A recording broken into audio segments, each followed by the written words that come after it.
Hello everyone, welcome back. So let's start with today's lecture. Let me share my screen.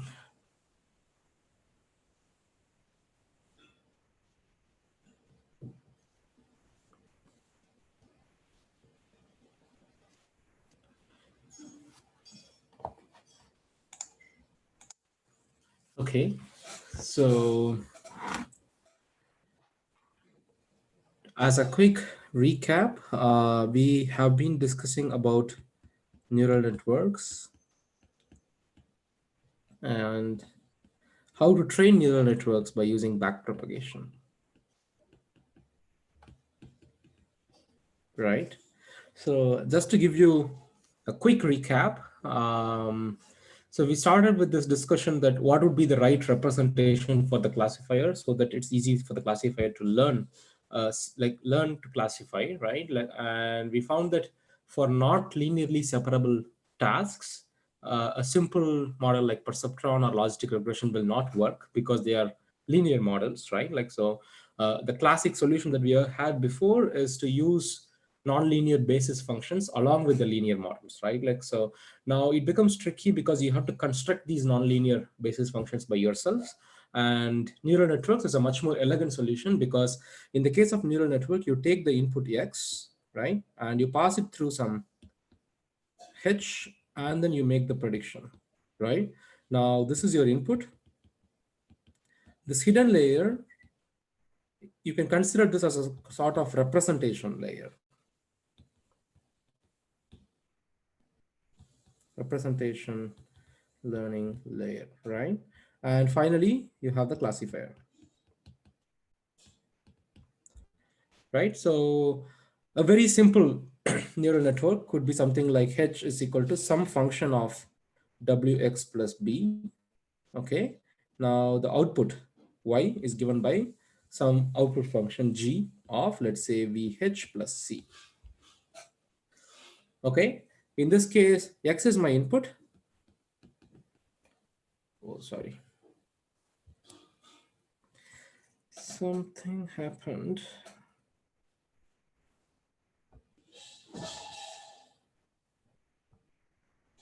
Okay, I don't know what happened. Sorry. Okay, so in this case, W is like X is my input, Y is the model's prediction, right? And the parameters here are W, B, V, and C. W and V are matrices, and B and C are vectors, right? So now you can use a squared error function, or you could use softmax with negative log likelihood, or you could use sigmoid with cross entropy. You could use any error function that is suitable, and you do gradient descent by applying backpropagation, right? So this is what we have seen in the last couple of lectures. So in today's lecture, we are going to see we are going to continue discussing neural networks, but we are going to talk a bit about the idea of deep neural networks. Okay, so what is a deep neural network? Like any neural network,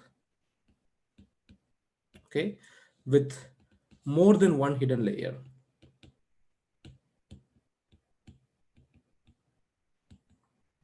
So we're going to call this as a deep neural network, or DNN. Okay, so now if you remember our discussion about how the nonlinear projections work, so I take the input x and I pass it through a series of nonlinear projections, okay, finally to y, right? So now each and every nonlinear projection is going to put the data in a completely different space, and hopefully the data will become separable as you do more and more nonlinear projections, right? So in theory, more layers means more nonlinear projections, okay, which means it's just going to be easy to learn a classifier on the top. Okay, I'll get much more expressive model. If I have a series of nonlinear projections, it should be easy to learn a classifier on the top. Okay. However, in practice, what happens is, like what happened in the past is, like when you try increasing the number of layers, okay, then there is not much gain in performance. Okay, sometimes as the depth increases, it actually hurts the performance.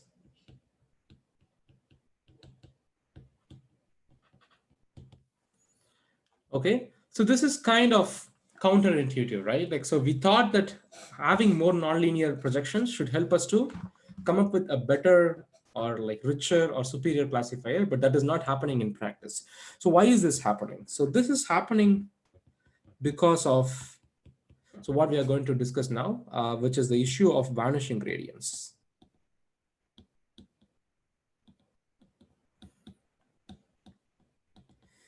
Okay, so remember that, can someone tell me what kind of activation functions we have learned for hidden layers? So what kind of activation functions we have seen so far for hidden layers? Okay, sigmoid. Softmax, you use it more on the output layer, right? We haven't seen Relu yet. Okay, so you guys have seen Relu in the tutorial. Okay, tangent, yes. So I think in the lecture, so we have seen only two types of hidden activation functions, right? Like, so we have seen sigmoid and we have seen tangent, right? Now, can someone tell me the range of sigmoid function? 0 to 1. Very good. So what about tanh? -1 to 1. Right? So the ranges of, this is the input range. Okay. Now when you differentiate sigmoid and tanh, okay, we know that if you differentiate sigma, it's going to be sigmoid 1 minus sigma. There's also a formula for tanh, which I don't remember right now. Okay. So if you differentiate sigmoid and tanh, the gradients, okay, are going to be in the following ranges. For sigmoid, the gradient is going to be in the range of 0 to 0.25. Okay. And for tanh, the gradient is going to be in the range of 0 to 1. Okay. Now this, I'll explain you why this is a problem. Okay. To understand that, let us look at any neural network. For example, let's say I have 3 layers. I take X, I compute H1 by using W1. Okay. I'm putting the bias inside now just to make things easier. So then I have H2. Okay. Then I have H3. Then finally, okay, let's just call this to be Y. Okay, so I have 2 layers followed by a classifier, and I also have the error function. Okay, so now if I want to compute dou E by dou W1,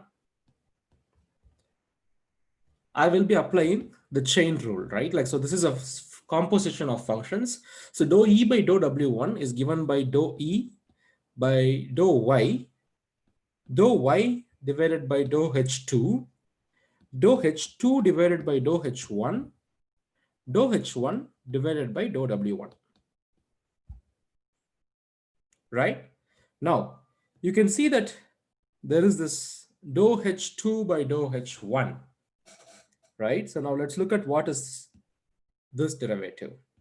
Dou H2 by dou H1 is basically dou by dou H1 of, what is H2? H2 is just sigma of W2 H1 plus B2. I think there's a mistake in the notes. It has to be H1. Okay. Okay. So now I have to differentiate this function. Okay. So if I have to differentiate the sigma of something with respect to H1, first I need to differentiate the sigma. So I get sigma dash multiplied by, I differentiate WH plus B with respect to H. So I get W. Okay. Now this term that I circled here is basically sigma dash multiplied by W2. So now we have seen that the range of sigma dash is 0 to 0.25. right? Similarly, the weights are usually randomly initialized with a small value. Okay, so these are typically initialized with a Gaussian, okay, with mean 0 and standard deviation 1 or even 0.01. Okay, so in this case, the range is going to be something approximately around -1 to 1. Okay, so now you can see that this particular term, dou h2 by dou h1, which is in between in computing dou e by dou w1, is something less than 1, right? Because this is all, this is at max 0.25. This is at max 1. So these two values are less than 1, right? Like so this whole, the effect of this circled term in this whole, like in the product is basically to shrink the product. So whatever be the dou e by dou y by dou h2, dou h1 by dou w1, so this term is less than 1, so it is going to shrink that value. Okay, now this is for one hidden layer, like two hidden layer, right? Like, so imagine I have 5 layers. If I have 5 layers, then my chain rule becomes dou e by dou w1 is equal to dou e by dou y by dou h5, dou h5 by dou h4, dou h4 by dou h3, dou h3 by dou h2, dou h2 by dou h1, dou h1 by dou w1, right? So when I have 5 layers, there are actually these 4 terms, okay? Each of them is less than 1, right? Like each of them is sigma dash multiplied by the weight, and it is going to be less than 1, right? So now when you multiply 4 values which are less than 1, that's going to be almost close to 0, right? Like so this sigmoid function or tanh function that we are using in these deep neural networks actually shrink the gradient. So this is going to get worse as you increase the number of layers. The effect of gradient coming from the final layer to the third layer, final layer to the pre-final layer is going to be bigger than something which goes to the next layer. So every layer that you go down, right? Like so for example, the gradient that you pass from here to here is again going to be shrinked before passing here. It's going to again shrink before passing here. It's going to be shrink before passing here. So your gradients are going to vanish as the number of layers increase. Okay, so basically, as we increase the number of layers, gradients propagated to lower layers shrink a lot. Okay, now this is known as vanishing gradient problem. Okay, so now for the next 20-30 minutes, like we are going to discuss how to solve this vanishing gradient problem so that we can actually train neural networks with 5 layers or 6 layers or so on, right? Like, okay, but maybe before I start giving you some solutions, like I am curious to know, like, what is your view? Like, so how would you solve this problem? Any hand raise? Or, well, if no one wants to talk, chat.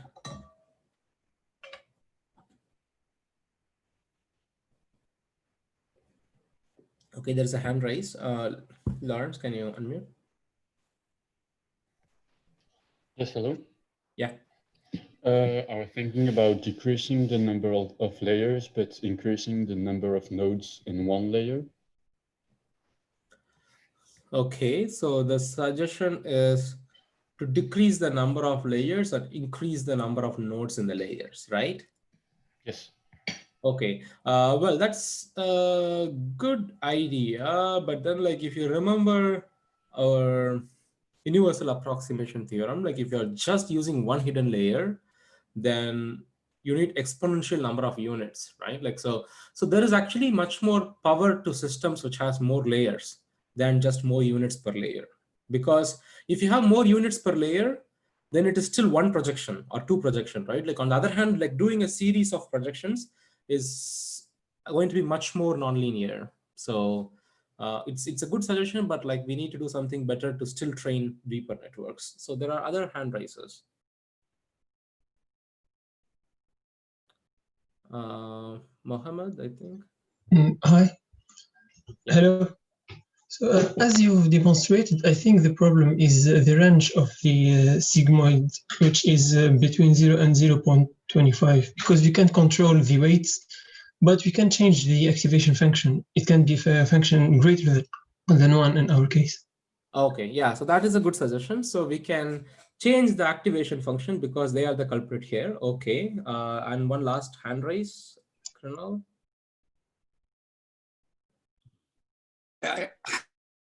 My idea was also kind of similar. I was thinking because only we need the gradient only for direction. So we can, for the lower layers, we can have a higher learning rate or like, which basically scales it up thing. Okay, that is also a good suggestion. So the suggestion here is like, well, all that matters is the directions, not the magnitude. So maybe we could try to change the learning rate accordingly because the direction information still exists, even though the gradients are vanishing, right? So that is also a good suggestion. Like, so I think we are going to cover all these solutions today. Okay, so mostly, let's start with the first solution. So how to solve vanishing gradient problem. Okay, so we are going to start with the first classical solution for historic reasons, but then we will come to the solutions that are suggested by the students. Okay, so the first solution that we are going to look at is what is known as greedy layer-wise pre-training.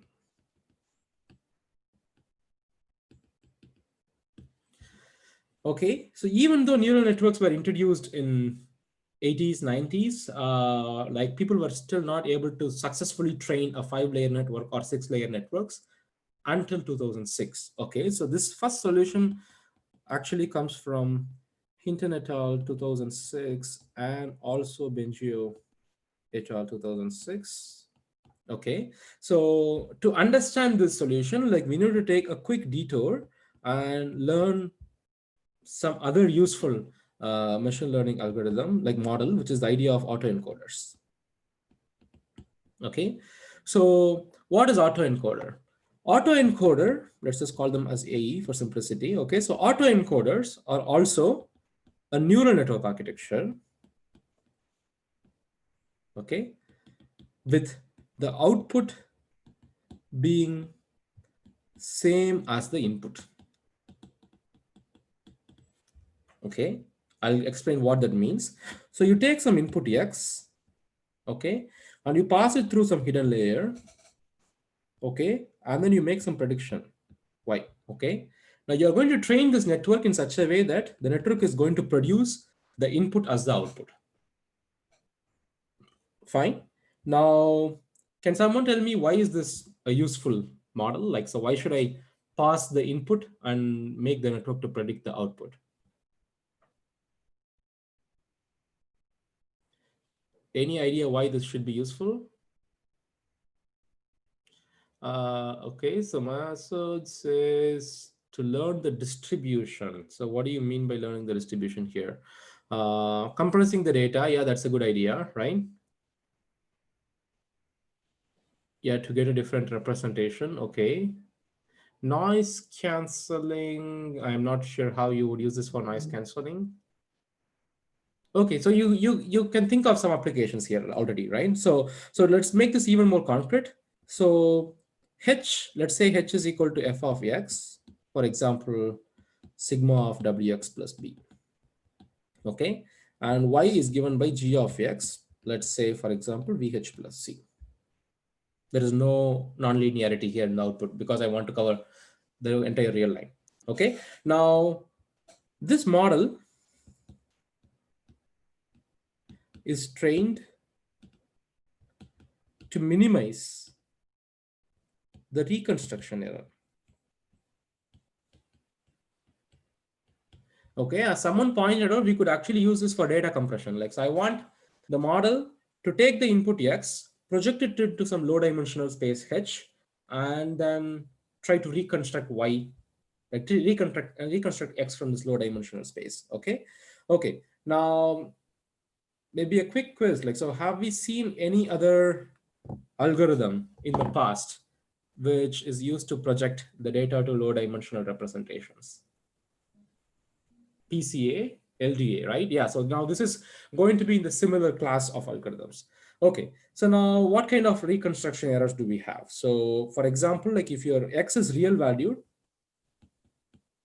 then you could just use L2 loss, which is given by X minus G of f of X, the whole square 1/2, right? Similarly, if X is binary, then you could use the cross entropy loss. The cross entropy loss is given by summation over I is equal to 1 to P. There are P features, okay, minus Xi log Yi minus 1 minus Xi log 1 minus Yi. Okay, you could use whatever loss based on the nature of the data. Now this H function, H, right, like the one which takes the X and projects to the hidden dimension. Now this can be considered as some encoding operation. Okay, similarly, the output which takes the H and tries to produce the input back, right? This can be considered as decoding operation. Okay, hence an autoencoder is basically an encoder followed by a decoder. Okay, now here's the thing. If I take input X, which is, let's say, 10 dimension, and I project it into H, which is a 15 dimension, and then I try to reconstruct it back, Y is equal to X. Okay, now is this a useful model?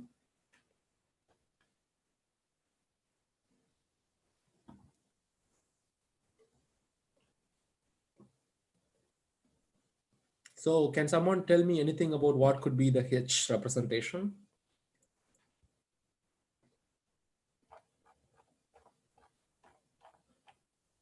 Any answers in chat or hand raise? Okay, Bruno. Well, H could just have like ones going from the first layer to the last layer, not for every weight, but just 1 to 1, and then have 5 nodes that have nothing. So it's not very useful. Yeah, that's a good point, right? Like, so if I want to use this autoencoder in a useful way, then I should probably have a smaller hidden dimension, because if I have a 15 dimensional input here, as Bruno said, like you could have like a 1-to-1 mapping from 10 units to the H to Y, and the five other units are used for something else, right? So this is actually more useful if the hidden layer size is less than input layer size. Okay, so that's why often when you see the autoencoder pictures, like it would look something like this. Like you take the X, you project it to H, and then you get back it by decoder. Okay, so what we are essentially trying to do by training this autoencoder with a reconstruction loss is we want to compress the data into low dimensional manifold. Compress the data into low dimensional manifold. Okay, and then we are trying to reconstruct the original data.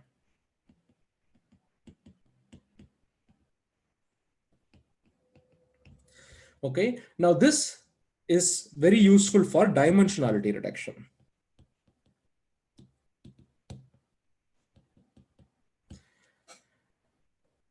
Right? So now the reconstruction loss would actually encourage this autoencoder to find a meaningful compression, H, because if you, like the only way to reconstruct back from a low dimensional manifold is to capture the essence of the data in the low dimensional manifold, right? Like, so now this is exactly what PCA was also trying to do, if you remember, right? So there is some connection between PCA an autoencoder. Okay, so when both hidden layer and output layer are linear layers. Okay, so when you don't have any nonlinear activation function, and when you train them with L2 loss, okay, so then in that case, the autoencoder solution will actually, like the autoencoder will actually learn to span the same subspace as PCA.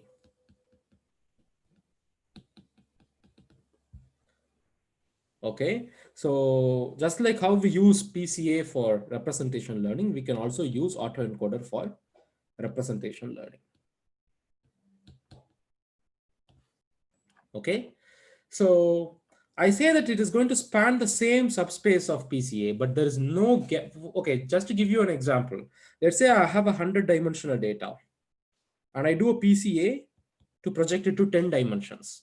Okay, so then we know that these 10 dimensions are actually sorted, right? Like the first dimension is the first principal component. It's the most important direction. Then the second principal component, third, and so on, right? But in the case of autoencoder, there is no concept of principal components. So you're going to get even, so in PCA, this is ordered, right? But in the case of autoencoder, if you do 100 to 10 by using a linear autoencoder, you're going to get all the same 10 features, but the ordering is not preserved, or ordering might not be the same, right? Like, because we don't have that explicitly encoded anywhere in the architecture or in the loss function. So that's why I say that it's going to span the same subspace as PCA, but it is not, the features are not one-to-one mapping. There's no one-to-one. So there is a one-to-one mapping, but it is just that like they are not both in the same order. Okay. Now, one way to look at autoencoder is actually as a non-linear generalization of PCA. Okay, so when the moment you use non-linear activation functions, right? Like for example, if you have a sigmoid hidden layer or a tan H hidden layer, right? So then that autoencoder is some sort of non-linear generalization of PCA, which is a linear model. Okay, now towards the end of this course, we will also see another way of coming up with nonlinear PCA. Okay, but for now, this seems like a easy solution in the sense you take an autoencoder with some nonlinearities in between, like you can learn low dimensional projection in a nonlinear way. Okay, now, okay, okay, there's a very good question. Okay, there are a couple of good questions. So maybe I'll go with the last one first, which is there any advantages of using autoencoder instead of PCA? Does anyone want to answer this question?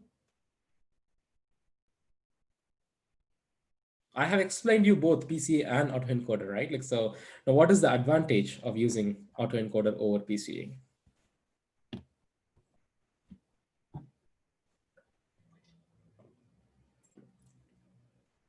Okay, so one advantage here clearly is PCA is linear. If you want non-linear representation, you could go for autoencoder. But let's say that we are also using linear autoencoder. Okay, I'm going to rephrase Christoph's question. So, is there any advantage in using non-linear, like linear autoencoder instead of PCA? Well, it is not necessary to order. Yes, it's not necessary. Like we just care about the features. Yeah, that is true. But what is the advantage in really using linear autoencoder over PCA? Processing time. Okay. Anything else?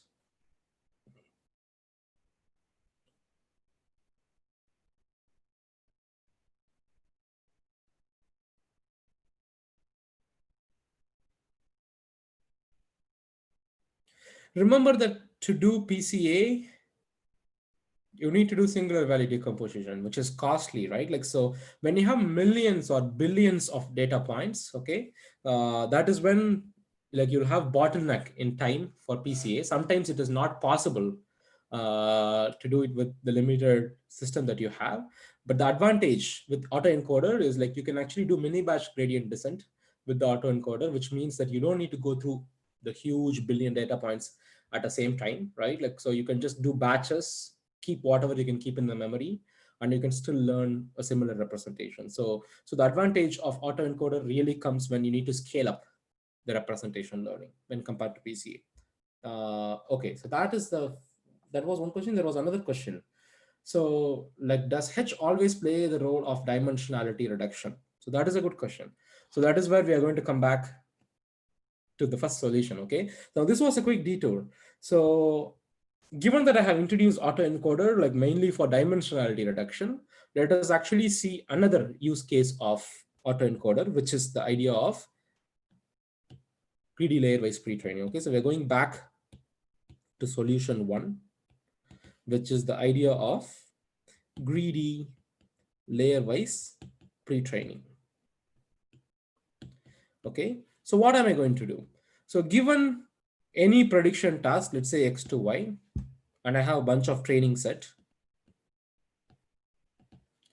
Okay, so now as a first step, given X, I'm going to train an autoencoder. Okay, so how do I do that? I take the X, I pass it through some H1, and I get the X back. Let's call this as W1. I'm going to call the decoder weights as W1 dash, just to say that it is just the opposite of encoding. Okay, now I train this autoencoder by using the entire data set. Okay, once I finish training this entire data, like using the entire data set, now I'm going to throw away the decoder. Okay, so I will have something like this: X, H1, W1. That's it. Okay, now I'm going to consider H1 as input and train another autoencoder. Okay, so how am I going to do that? I'm going to take all my data and I project to this new representation H1. Okay, so now this whole thing is going to be fixed. I take the data set, I pass it through this encoder, I get the encoder representation H1. Okay. Okay, so the mouse is, okay, sorry. Okay, so yeah, so now I take the entire data set and I pass it through this encoder, I get H1. I'm going to use this H1 as input to a new autoencoder, which is going to project to H2 and then project back to H1. Okay, let's call the weight of this autoencoder as W2, W2 dash. Now these weights are actually trained. So these are training parameters. On the other hand, remember that we have already learned the H1. So the first part is fixed. Okay, now I'm going to repeat this process or procedure for K times. Okay, so if you repeat this process for K times, then you will have X followed by H1 followed by H2. Okay, up to HK. Is that clear? Okay, so now I'm going to copy this to the next page so that I don't need to draw it again. Okay, now in the final stage, I'm going to add a classification layer to the top of it. Okay, so I'm going to add a classification layer to the top of it. Let's just call this as WK plus 1. Okay, and fine tune all the parameters. Now I'm not going to fix the previous ones. I'm going to tune all the parameters using, all of them are training parameters. I'm going to train all the parameters using gradient descent. Okay, so now the stage is 1 to 3, right? Like, so the first stage to third stage, creating an autoencoder, throwing away, creating more and more autoencoders, stacked autoencoders, right? Like, so this is known as greedy layer-wise pre-training. Okay, the final stage is known as supervised fine-tuning. Okay. Okay. So here's the thing. I have explained the process, right? So now my claim is this is going to help me in training bigger networks, in deeper networks. Okay. Now, why should this help? Can someone tell me why this procedure should help in learning deeper neural networks? So how is this solving the vanishing gradient problem? Okay, layers are fixed. Okay, remember that the layers are fixed only when I was doing the autoencoder process. In the final stage 4, I'm actually going to train all the layers. Okay, now will there be any vanishing gradients when I'm doing stage 4?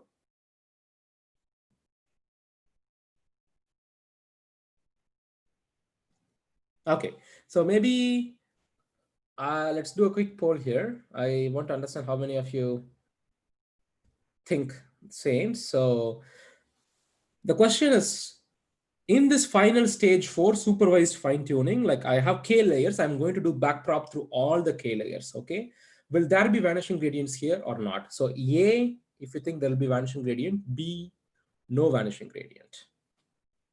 So A, there will be vanishing gradient, B, there is no vanishing gradient.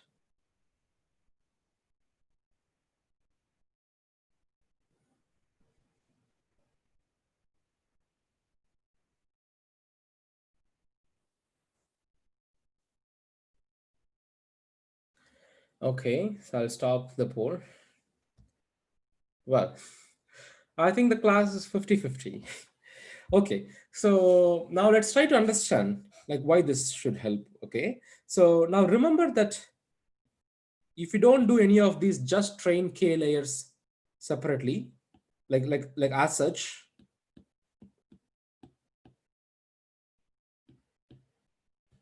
just for simplicity, let's say I have 3 layers. Okay, so let's say I'm training these things as these like this in a normal way. If I'm training this in a normal way, then like remember that like we are actually randomly initializing these in the beginning, right? So now you have one random projection followed by another random projection, followed by another random projection. And then you have a classifier on the top, right? So essentially, if you don't get good gradients, you are already in a random position. So it is going to be very hard for the classifier to learn anything useful on the top of this series of nonlinear projections. Okay. So now what greedy layer-wise pre-training is doing is just a smart way of initializing these weights. Okay. So now instead of initializing these weights randomly, we are actually initializing them by using the reconstruction laws. So in some sense, H1 is already a good representation for the data because of autoencoder, right? Again, H2 is the next good representation. H3 is the next good representation. So instead of randomly initializing these hidden layers, we initialize them in a like reasonable way such that the classifier is actually seeing much more meaningful projections. Okay. Okay, so yeah, that's yes, I think Hossein's point is very valid. So what will happen in practice is once you initialize these things and then you do the supervised fine tuning, the gradients will still vanish. Okay, so in supervised fine tuning, okay, gradients still vanish. So we haven't solved this problem. Instead, we have bypassed this problem by reducing the need for better representation in the lower layers. So we already start with good representations for the lower layers so that the classifier can do its job on the top of this representation and still not suffer much. Okay, so now this is just better than plain backpropagation. Okay, but remember that this is not solving the vanishing gradient problem. This is bypassing the vanishing gradient problem by having better initialization. Okay, but there are actually many other ways to directly solve this vanishing gradient problem. Of course, we are not going to look into all the solutions. This is not a neural networks course, so we will just cover a couple of solutions. And for more about these solutions, like you should take a deep learning course in the next semester. Okay, so is this solution clear? Any questions so far?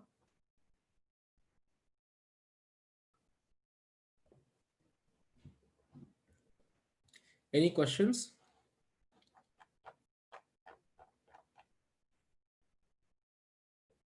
Okay, so if there are no more questions, let's go to the second solution,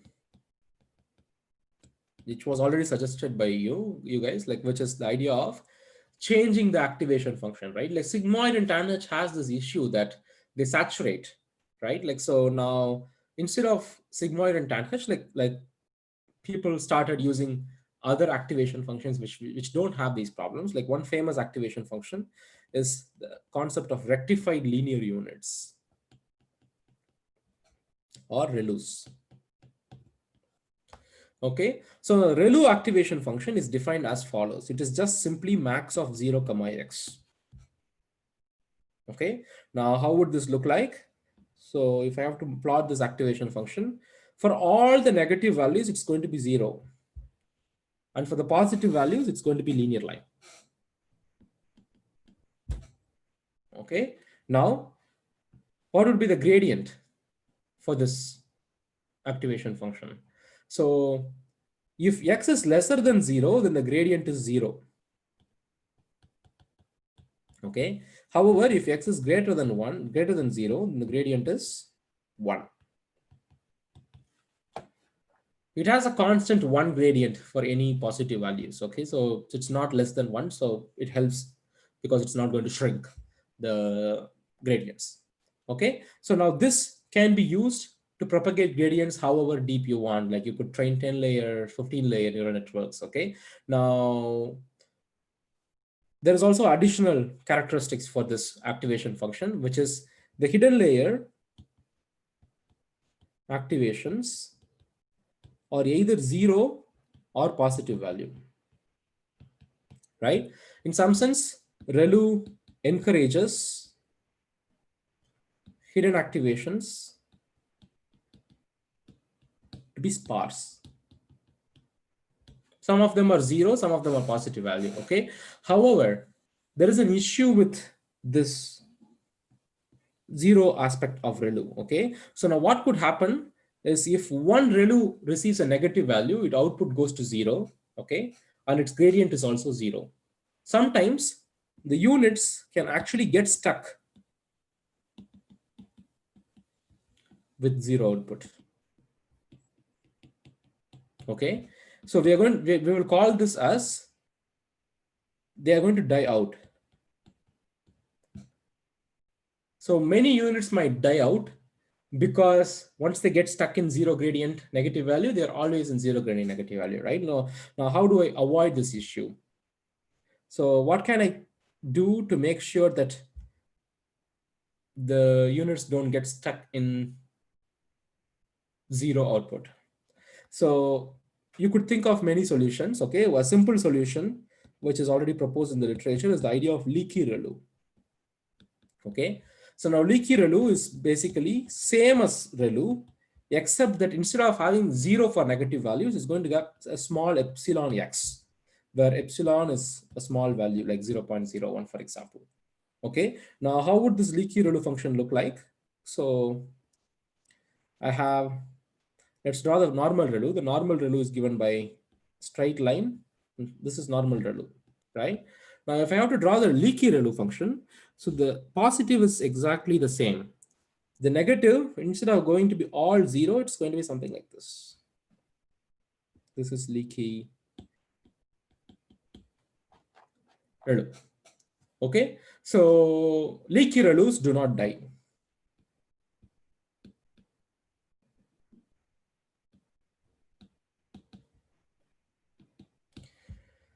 Okay, so now this Relu activation function is the most common hidden layer activation function used for neural networks.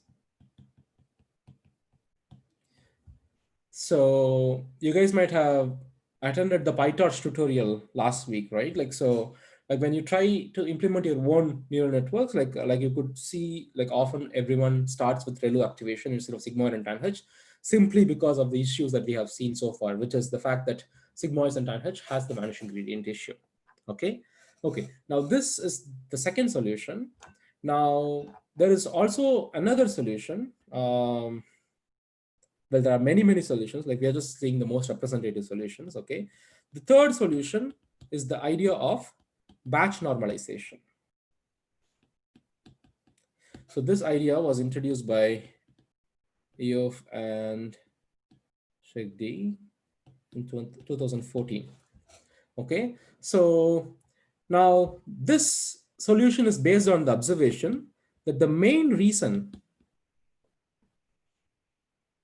why gradients vanish is because the activation functions saturate. Okay, so for example, if you take a sigmoid activation, okay, whenever the sigmoid value is close to 0 or 1, then the sigma dash value is close to 0. So you have the sigmoid activation. When you reach either 0 or 1, both the extremes, then the gradients become 0. Okay, so the gradients saturate, like whenever the activation saturates, the gradient goes to 0. Okay, now the idea of batch normalization is to actually normalize the pre-activations. Normalize the pre-activation such that the hidden unit activations will not saturate. Okay, now for example, let's say I have a pre-activation. Remember, if you forget what is pre-activation, like if I say H is equal to f of wx plus b, okay, let's say since we are talking about Relu, it's a sigmoid, I'm going to call this as sigma of wx plus b. Now this wx plus b term, right, that is the pre-activation. If this term is high, then the sigma value is going to be, if this term is like very high positive value, sigma value is going to be 1. If this term is very small negative value, very large negative value, then sigma is going to be 0. Okay, so now both are problematic. So we want to normalize this wx plus b such that it's neither in this region nor in this region. So you put the activation in the good region. Okay, so that's the idea behind batch now. So now let's consider pre-activation x over a mini batch. I have a mini batch b of x1 to xm. Okay, now this x is not the input, these are the pre-activations. Okay, now batch norm has two parameters. Okay, so we'll take a break after I finish this. Parameters here are gamma and beta. Okay, now this is how the algorithm is going to work like. So first we are going to compute the mean of pre-activations. Okay, 1 over m, summation over I is equal to 1 to m xi. This is the mini batch mean. Okay, so then I'm going to compute the variance in the mini batch, sigma b square, which is 1 over m, summation over I is equal to 1 to m xi minus mu b, the whole square. Okay, this is my mini batch variance. Okay, now I'm going to compute this xi hat, which is the normalized pre-activation. Okay, I'm going to take the input, subtract the mean, okay, and divide it by the square root of the variance. The epsilon here is just for numerical precision, like stability, to avoid division by 0. Okay, now what we have done here is normalization. Okay, now finally my output of this batch norm is going to be gamma times xi plus beta. Okay, where gamma and beta are basically scaling and shifting parameters. Okay, so now h is going to be, instead of h is equal to sigma of wx plus b, h is going to be sigma of batch normalization of wh1 plus b. H2 is Okay, so what do we do here? So we want to make sure that the the activation is taking a value which is going to put the activation in this range, right? Like, so now to normalize things, I take the mini batch mean, mini batch variance, and I normalize.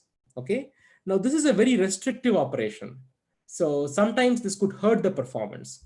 So we are going to let the model have some flexibility by adding this gamma and beta back. So in theory, like if the model wants to cancel out the normalization, it can do it by learning appropriate gamma and beta. Okay, but in general, like the idea here is to put the active pre-activation in the good region so that there is better gradient flow. Okay, any, okay, I think we will stop here. Is there any questions?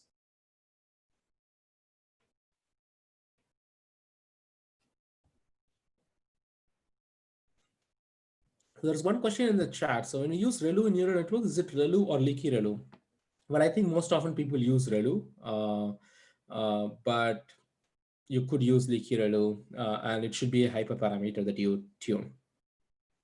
Okay, so it never hurts to add batch normalization. That's a good question. Okay, so I introduce batch norm as a solution for vanishing gradient, right? Like, but there are many other reasons for using batch norm, and there are also a lot of theory on like how batch norm affects generalization and so on. So I cannot guarantee that it will never hurt to add batch norm, but often I think it is very useful tool to have in hand because it makes it easier to train deeper neural networks. So sometimes it's just a question of being trainable or not. If you don't have batch norm layers, you will not learn anything. So in that case, having a batch norm layer is very essential if you have like a 5-layer network or 10-layer network.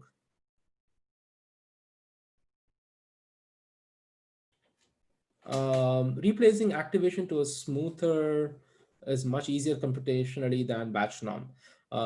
That is true. There are also a lot of work in coming up with alternative activation functions. But I think still batch norm is one of the most successful tool to train neural networks. And often you're going to do these in GPUs with batch computation, so it's not going to hurt you. Like, it's not going to take a lot of computation as you think. Okay, so I think we will take a short break here. So since I was a bit late in finishing, so we will resume at 13:50. Okay.